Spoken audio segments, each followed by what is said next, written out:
بسم اللہ الرحمن الرحیم۔ عزیز طلبہ، آج ہم سبق ادیب کی عزت کا تیسرا سین جو صفحہ نمبر 23 پر ہے وہ پڑھیں گے۔ ہم نے پہلے دو حصوں کے اندر پہلا حصہ حضرت قمر کا تعارف، ان کی وفا شعری، لٹریچر کے ساتھ ان کا لگاؤ، ان کی بیوی کے ساتھ اچھے تعلقات، اور دوسرے حصے میں حضرت قمر کو ایک رئیس کے ہاں سے دعوت نامہ وصول ہوا اور وہ اس دعوت میں جانے کی تیاریاں کرتے رہے اور دل میں یہ خیال کرتے رہے کہ جب وہ اس تقریب میں جائیں گے تو پھر رئیس کس طرح اس کا استقبال کریں گے، کن کن لوگوں سے ملاقات ہوگی، اور پھر حضرت قمر کی بیوی کا یہ کہنا کہ تم وہاں نہ جاؤ کیونکہ تمہارے پاس مناسب لباس نہیں ہے،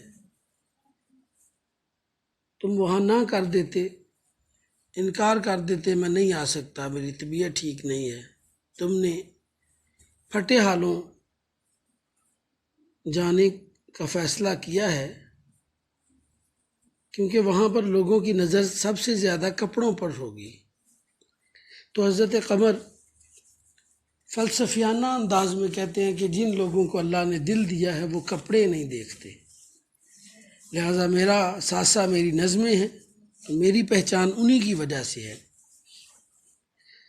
تیسرا سین اب شروع ہوتا ہے کہ شام کے وقت حضرت قمر اپنی پھٹی پرانی اچکن، سڑے ہوئے جوتے اور بے تکی سی ٹوپی پہنے گھر سے نکلے تو گنوار اچکے سے معلوم ہوتے تھے، ڈیل ڈول اور چہرے مہرے کے آدمی ہوتے تو اس ٹھاٹھ میں بھی ایک شان ہوتی، فربہی بجائے خود باروب شہ ہے۔ تو بچوں یہاں پر میں اس کو انڈرلائن کر رہا ہوں، فربہی بجائے خود باروب شہ ہے کہ بندہ اگر موٹا تازہ ہو تو پھر بھی اس کی شخصیت باروب ہو جاتی ہے، لیکن حضرت قمر چونکہ بڑے ہی باریک آدمی تھے، پتلے سے، لہٰذا یہ آپ کا MCQs بن سکتا ہے کہ فربہی بجائے خود باروب شہ ہے۔ اور اس کے بعد اور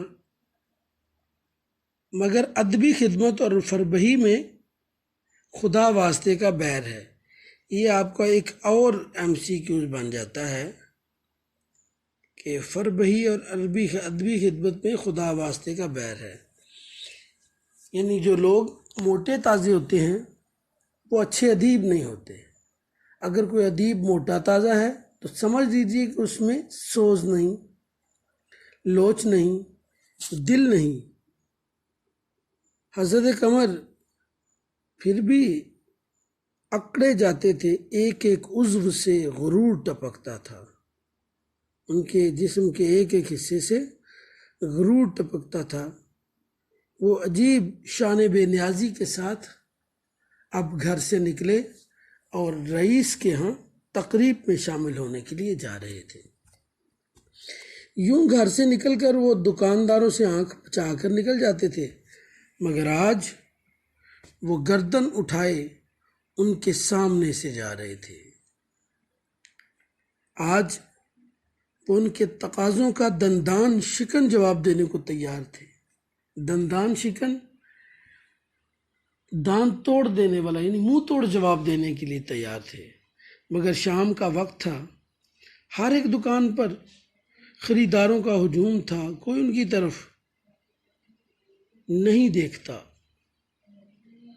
اور جس رقم کو وہ بہت زیادہ سمجھتے تھے وہ دکانداروں کی نگاہوں میں معمولی تھی، کم از کم ایسی نہ تھی جس کی خاطر وہ کسی کی عزت اتار کر رکھ دیں۔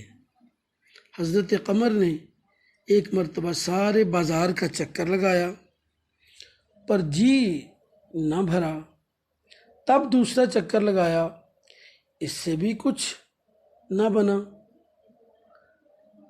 یعنی وہ بازار کے چکر لگا رہے تھے کہ شاید کوئی مجھے بلائے اور پوچھے، لیکن لوگ چونکہ اپنے اپنے کام کاج میں مصروف تھے، دکانوں پر رش تھا، اس لیے انہوں نے دیکھا ہی نہ۔ جب دیکھا کہ پہلے چکر اور دوسرے چکر سے کچھ نہیں بنا، کسی نے میری طرف توجہ ہی نہیں دی، تب وہ خود حافظ صمد کی دکان پر جا کر کھڑے ہو گئے۔ حافظ صاحب بساتی کا کام کرتے تھے، سٹور تھا ان کا، کریانے کی دکان تھی۔ قمر کو دیکھ کر بولے، واہ حضرت، ابھی تک چھاتے کے دام نہیں ملے۔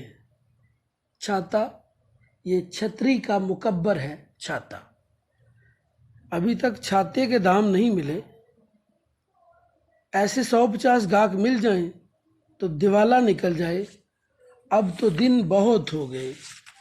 یعنی حضرت قمر اب خود چل کر گئے ہیں، تو تب اس نے کہا کہ حضرت اب تو جو آپ نے قرض لیا تھا وہ مل جانا چاہیے تھا، اور ابھی تک جو آپ نے حاصل ہم سے سامان لیا، چھاتا لیا تھا، اس کا ابھی تک جو بقایا جات ہیں، جو پیسے ہیں، وہ آپ نے ابھی تک نہیں دیے۔ یعنی دیوالا نکل جانا کہ ہم تو کچھ نہ بچے، کنگال ہو جائیں، ہم تو مفلس ہو جائیں اگر آپ جیسے کوئی اور 2-4 گاہک مل جائیں تو۔ حضرت قمر کو یہ طنز کر رہے ہیں، اگرچہ اتنی معمولی رقم سے کوئی بندہ کنگال نہیں ہوتا، لیکن دکاندار کا انداز ہے، تو وہ سمجھتے کہ آپ جیسے 2-4 اور گاہک مل جائیں تو ہم تو پھر کنگال ہو جائیں۔ حضرت قمر کی باچھیں کھل گئیں۔ باچھیں کھلنا، حضرت قمر بہت زیادہ خوش ہوئے۔ باچھیں کھلنا بھی اس کو پڑھا جاتا ہے، تو ان کی باچھیں کھلی، مسکرائے، ہنسے اور کہنے لگے، اور ان کے دل کی مراد پوری ہوئی کہ چلے میں نے 2 چکر لگائے، کسی نے پوچھا نہیں، چلے کسی نے پوچھا تو ہے نا۔ بولا نہیں، میں بھولا نہیں ہوں حافظ صاحب، ان دنوں کام کی اس قدر زیادتی رہی کہ گھر سے نکلنا دشوار تھا، اور روپیہ تو ہاتھ نہیں آتا، پر آپ کی دعا سے قدر شناسوں کی کمی نہیں، 2-4 آدمی گھیرے ہی رہتے ہیں، زندگی وبال ہے۔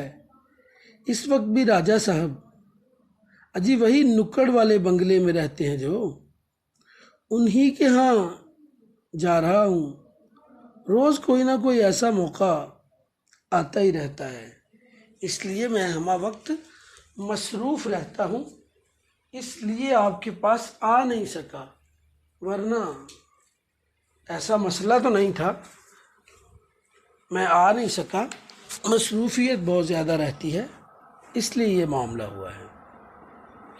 حافظ صاحب معروف ہو گئے جب انہوں نے یہ سنا کہ وہ حضرت قمر تو راجہ صاحب کے ہاں جا رہے ہیں، تو پھر کیا ہوا، یہ روب میں آ گئے، یہ روب میں آ گئے، معروف ہو گئے، کہنے لگا اچھا آپ راجہ صاحب کے ہاں تشریف لے جا رہے ہیں، ٹھیک ہے بھئی، آپ جیسے باکمالوں کی قدر رئیس ہی کر سکتے ہیں، اور کون کرے گا؟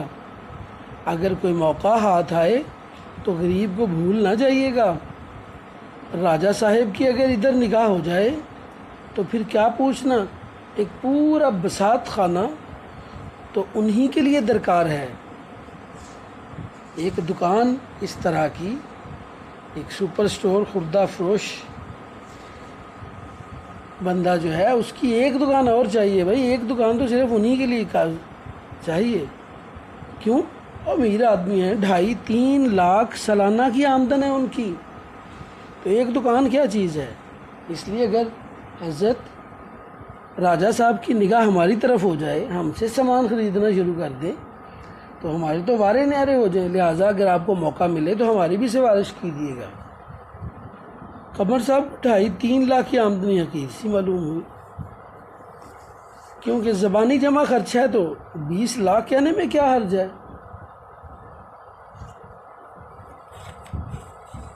بولے ان کی آمدنی 10 لاکھ سے کم نہیں،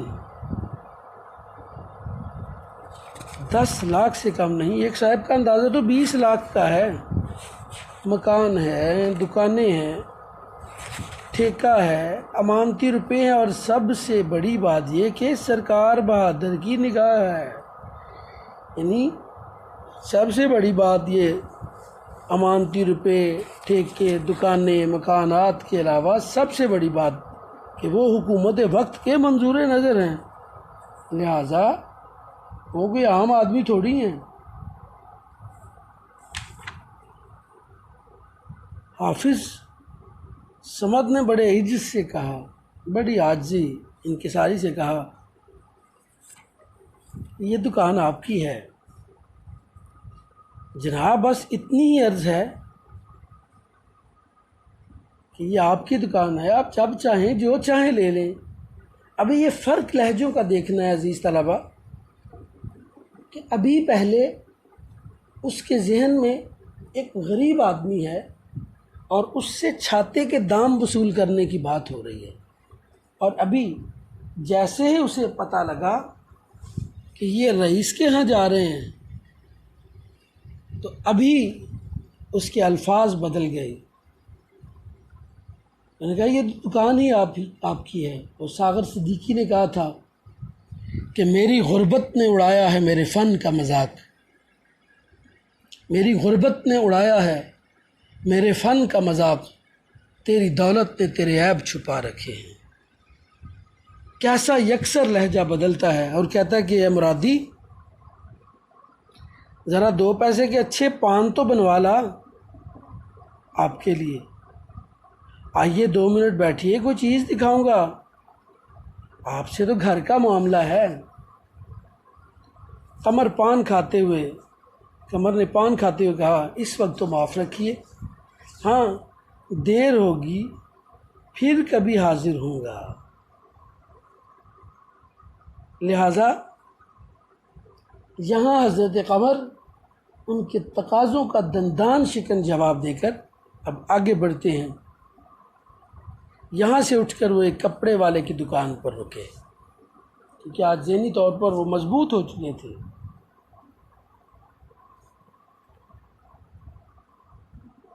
ایک کپڑے والے کی دکان پر رکے، انہیں دیکھ کر کپڑے والے نے آنکھیں کھولی، آنکھیں اٹھائیں، بیچارہ ان کے نام کو رو بیٹھا تھا، ایک عرصہ ہو گیا تھا نام کو رو بیٹھا تھا، بھول چکا تھا، وہ امید ختم کر چکا تھا کہ اب مجھے پیسے ملیں گے، ان کے نام کو رو بیٹھا تھا، سوچتا تھا شاید کہیں چلے گئے،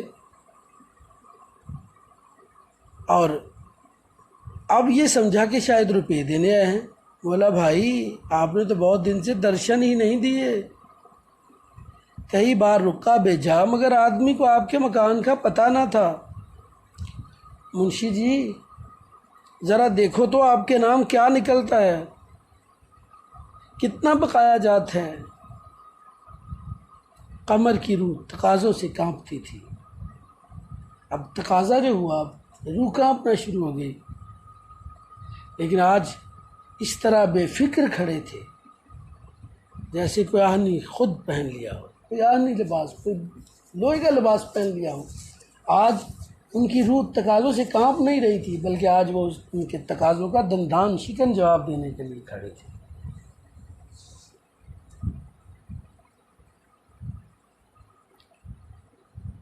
اور آج انہوں نے ایسا لوہے کا لباس پہنا تھا کہ جس پر کوئی ہتھیار کارگر نہیں ہوتا۔ اگر لوہے کا لباس پہنا ہوا ہو تو انسان کے جسم کو چوٹ نہیں لگتی نا، اس لیے آج حضرت قمر بھی بے فکر کھڑے تھے۔ بولے ذرا راجہ صاحب کے یہاں ہوا ہوں تو بے فکر ہو کر بیٹھوں، اس وقت نہیں، جلدی میں ہوں، کیونکہ حضرت قمر پہلے اس چیز کا تجربہ کر چکے تھے، اس لیے یہاں پھر وہی ہتھیار انہوں نے استعمال کیا۔ حضرت قمر نے پھر وہی ہتھیار اختیار کیا کہ میں ذرا راجہ صاحب کے ہاں ہوا ہوں۔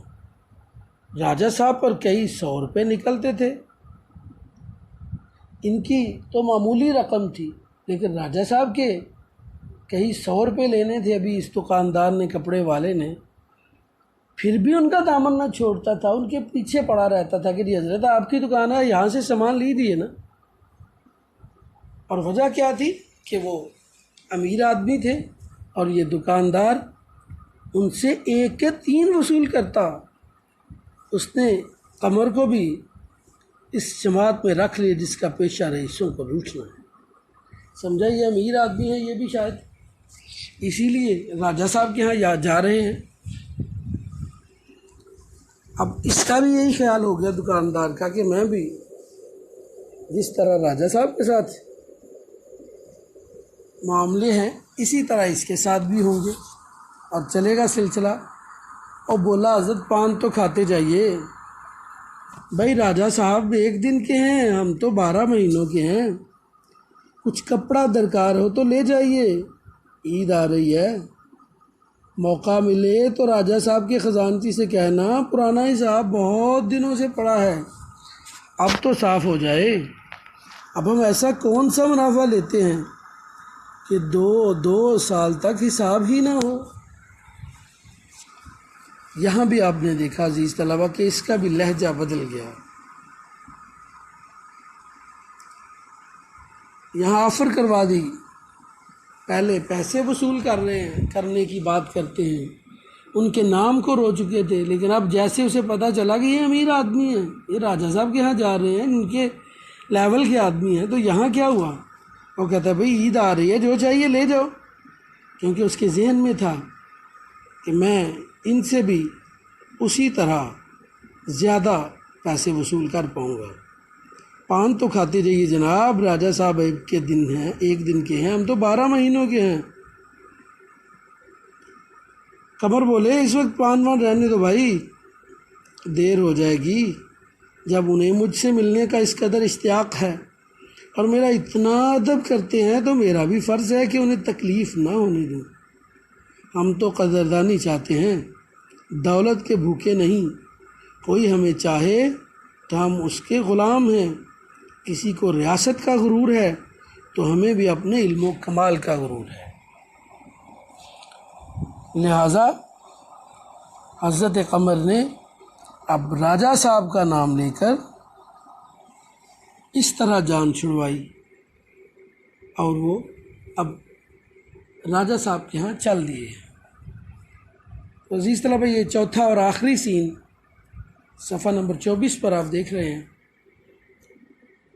حضرت قمر راجہ صاحب کے بنگلے کے سامنے پہنچے تو دیے جل چکے تھے، یعنی شام ہو چکی تھی اور اندھیرے کو روشنی میں بدل دیا گیا تھا، دیے جلا کر روشنی کر دی گئی تھی۔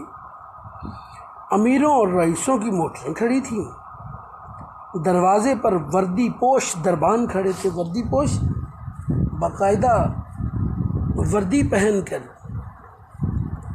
گارڈ کھڑے تھے، ایک صاحب مہمانوں کا استقبال کر رہے تھے۔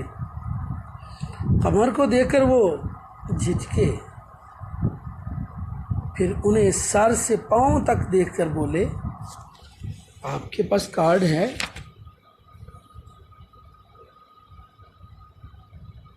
آپ کے پاس کارڈ ہے؟ حضرت قمر نے جب یہ دیکھا کہ دوسروں سے تو کارڈ نہیں پوچھا جا رہا، مجھ سے پوچھا جا رہا ہے، تو قمر صاحب کی جیب میں کارڈ تھا، مگر مطالبے پر انہیں غصہ آ گیا۔ انہی سے کیوں کارڈ مانگا گیا؟ اوروں سے تو کوئی پوچھتا نہیں۔ بولے میرے پاس تو کوئی کارڈ نہیں، اگر آپ دوسروں سے کارڈ مانگتے تو میں بھی دکھا دیتا، ورنہ میں اسے اپنی توہین سمجھتا ہوں۔ آپ راجہ صاحب سے کہہ دیجئے گا قمر آیا تھا، لوٹ گیا۔ وہ بولے نہیں نہیں جناب،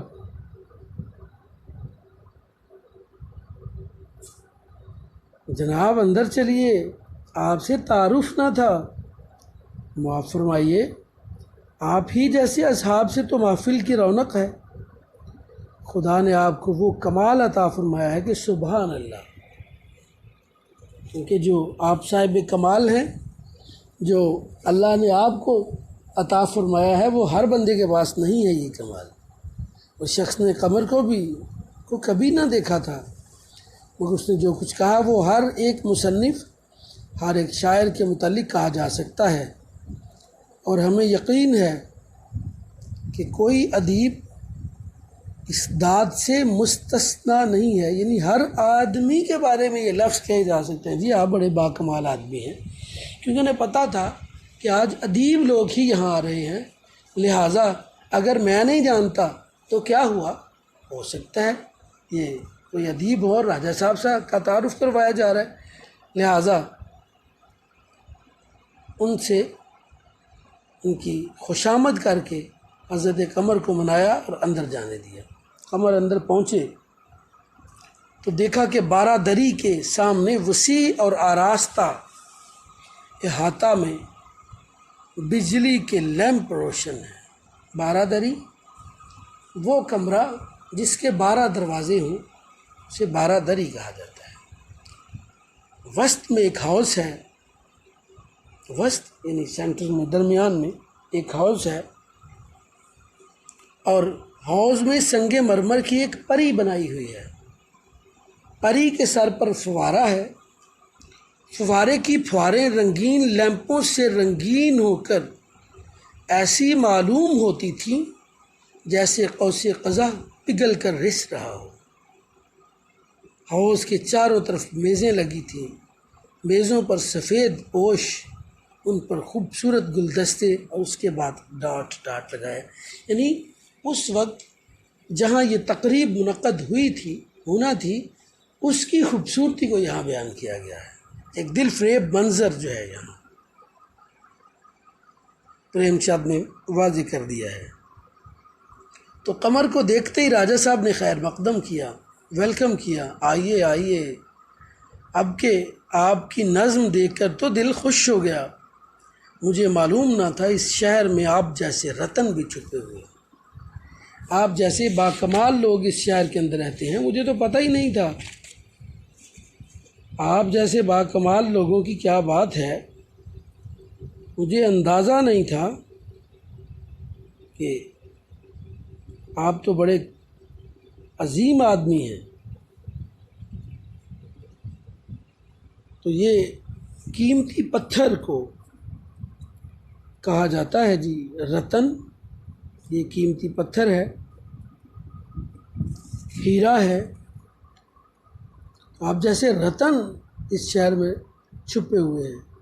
پھر بیٹھے ہوئے احباب سے ان کا تعارف کرانے لگے۔ آپ نے حضرت قمر کا نام تو سنا ہوگا، یہ راجہ صاحب لوگوں سے تعارف کر رہے ہیں، آپ نے حضرت قمر کا نام تو سنا ہوگا، وہ آپ ہی ہیں، کیا شرینی ہے، کیا جدت ہے، کیا تخیل ہے، کیا روانی ہے، کیا ندرت ہے کہ واہ واہ، میرا دل تو آپ کی چیزیں پڑھ کر ناچنے لگتا ہے۔ یہ وہ تعریفی کلمات تھے جو ایک میزبان اپنے مہمان کی عزت افزائی کے لیے کہتا ہے، تو راجہ صاحب نے بھی حضرت قمر کی عزت افزائی کے لیے یہ الفاظ کہے۔ ایک صاحب نے جو انگریزی سوٹ میں تھے قمر کو ایسی نگاہوں سے دیکھا گویا وہ چڑیا گھر کا کوئی جانور ہو، اور بولے آپ نے انگریزی شاعری کا بھی مطالعہ کیا، بائرن، شیلے، ٹینیسن، یہ تینوں ادیب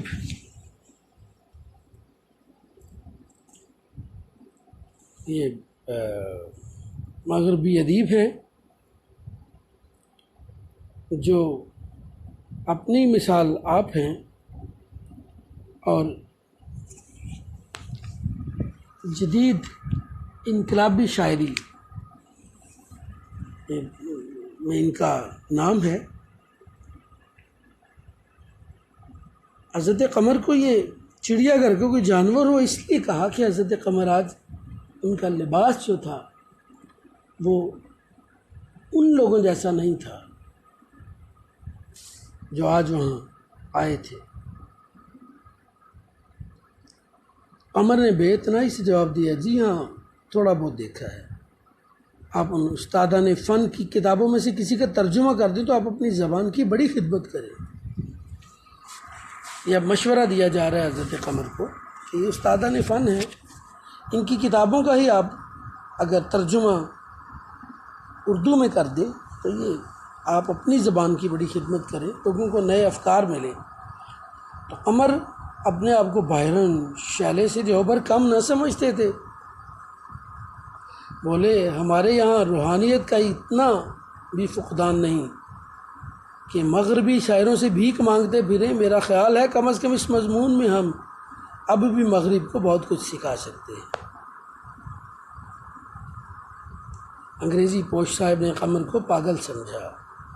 راجہ صاحب نے قمر کو ایسی نگاہوں سے دیکھا کہ گویا کہہ رہے ہوں کہ ذرا موقع و محل دیکھ کر باتیں کریں، اور بولے انگریزی لٹریچر کا کیا کہنا، شاعری میں تو اس کا جواب نہیں ہے، کیونکہ میزبان کے لیے دونوں مہمان جو ہیں وہ قابل عزت ہیں، اس لیے اگر وہ دونوں الجھتے ہیں تو یہ میزبان کیا کی کمزوری سمجھی جائے گی، میزبان کی بد اخلاقی سمجھی جائے گی کہ ایسے لوگوں کو بلایا گیا۔ وہ خواجہ میر درد وہ ایک جگہ لکھتے ہیں کہ جو شمع جمع ہو میں گرہلے زباں ہزار، جو شمع جمع ہو میں گرہلے زباں ہزار، آپس میں چاہیے کہ کبھی گفتگو نہ ہو۔ یعنی وہ تو تکرار نہ کرے آپس میں، وہ اپنے اپنے مقام اور مرتبے کا لحاظ رکھے۔ لیکن اب جب یہاں راجہ صاحب نے دیکھا کہ قمر اور انگریزی پوش کے درمیان تکرار شروع ہو گیا ہے تو انہوں نے حضرت قمر کو ایسی نگاہوں سے دیکھا، بھائی ایسے نہ کرو۔ اب اس تو تکرار کو ختم کرنے کے لیے انہوں نے انگریزی لٹریچر کی بھی تعریف کر دی۔ انگریزی پوش ہمارے شاعروں کو ابھی تک اتنا بھی معلوم نہیں کہ شاعری کے کیا معنی ہیں، وہ ابھی تک ہجر و وصال کو شاعری کا منتہائی مقصود سمجھ بیٹھے ہوئے، سمجھتے ہیں کہ شاید ہجر و وصال ہی صرف شاعری ہے، محبوب سے بچھڑ جانا، اس سے ملاقات کرنا ہی بس یہ سارا کچھ ہے۔ تو قمر کو یہ عجیب لگا تو اس نے کہا کہ اینٹ کا جواب پتھر سے دیا، میرا خیال ہے کہ آپ نے ہندوستانی شعراء کا کلام ابھی تک دیکھا نہیں، اور اگر دیکھا ہے تو پھر سمجھا نہیں۔ راجہ صاحب نے قمر کا منہ بند کرنے کا فیصلہ کر لیا۔ بولے آپ کے مضامین انگریزی اخبارات میں جو چھپتے ہیں اور لوگ انہیں بڑے شوق سے پڑھتے ہیں، اس کے معنی یہ ہیں کہ اب آپ زیادہ نہ بہکیے۔ ایک اور صاحب آئے، راجہ صاحب نے تپاک سے ان کا استقبال کیا، آئیے ڈاکٹر، مزاج تو اچھے ہیں۔ راجہ صاحب نے قمر کا تعارف کرایا، آپ حضرت قمر شاعر ہیں۔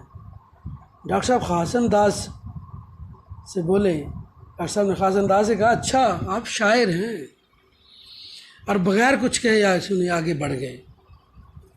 یہ تماشا کئی مرتبہ ہوا اور ہر بار قمر کو یہی داد ملی، اچھا آپ شاعر ہیں۔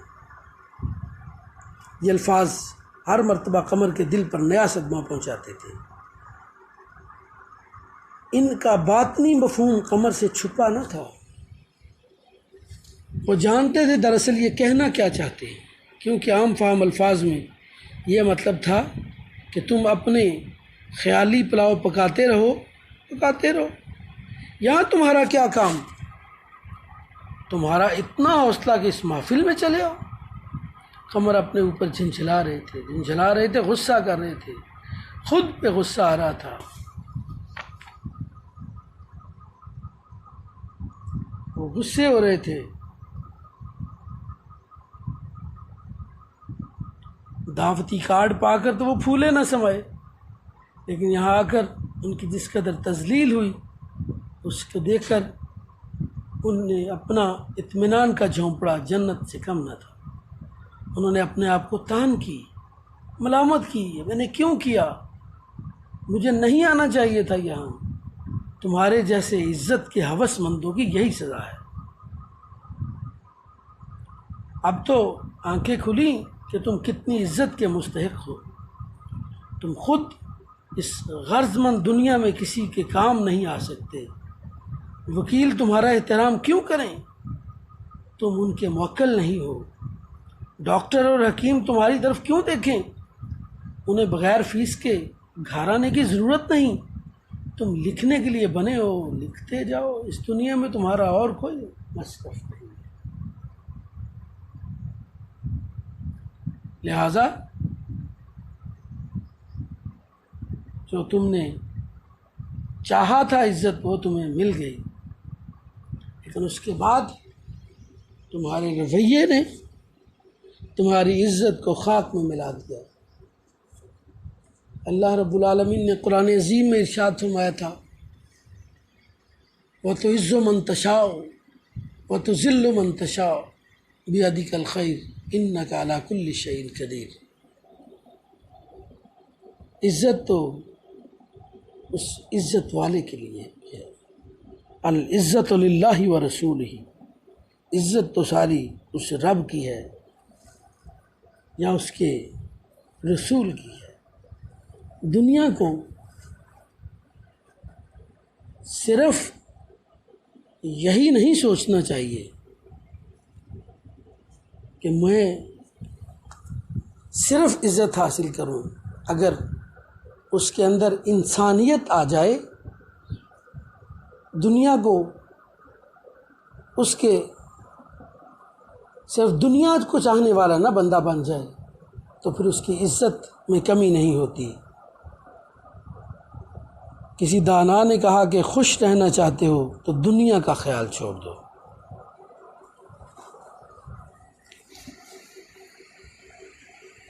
یکا یک لوگوں میں ہلچل مچ گئی۔ آج کا جلسہ جن صاحب کے اعزاز میں تھا وہ یورپ سے کوئی بڑی ڈگری لے کے آئے تھے۔ راجہ صاحب نے لپک کر ان سے ہاتھ ملایا اور قمر سے بولے، آپ اپنی نظم تو لائے ہوں گے؟ قمر نے جواب دیا، میں نے کوئی نظم تیار نہیں، کیونکہ آج حالانکہ وہ نظم تیار کر کے لائے تھے، لیکن یہاں جو عزت افزائی انہوں نے محسوس کی اس کی وجہ سے کہا، جو بے عزتی محسوس کی، کہا میں نے کوئی نظم تیار نہیں کی۔ سچ، اب تو آپ نے غضب بھی کر ڈالا۔ ارے بھلے آدمی، تو ابھی بیٹھ کر کوئی چیز لکھ لو، 2-4 شعر ہی ہو جائیں، ایسے موقع پر نظم کا پڑھا جانا لازمی ہے۔ حضرت قمر نے کہا، میں اس قدر جلدی کوئی چیز نہیں لکھ سکتا۔ تو راجہ صاحب نے کہا، میں نے بیکار اتنے آدمیوں سے آپ کا تعارف کرایا، بالکل بیکار۔ ارے بھائی جان، کسی پرانے شاعر ہی کی کوئی چیز سنا دیجئے، یہاں کون جانتا ہے؟ تو قمر نے جب دیکھا کہ میری اتنی اور بے عزتی ہو گئی تو کہا، جی نہیں، معاف فرمائیے، میں بھاڑ یا میراثی نہیں ہوں۔ یہ کہتے کہتے حضرت قمر وہاں سے چل دیے۔ گھر پہنچے تو ان کا چہرہ کھلا ہوا تھا۔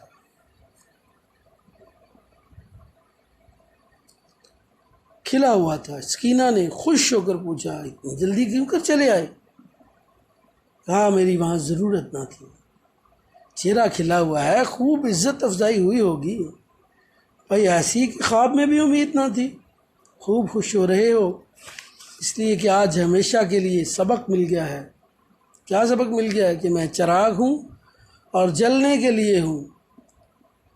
میں یہ بات بھول گیا تھا مگر خدا نے مجھے زیادہ بھٹکنے نہ دیا۔ کہ کسی نے کہا کہ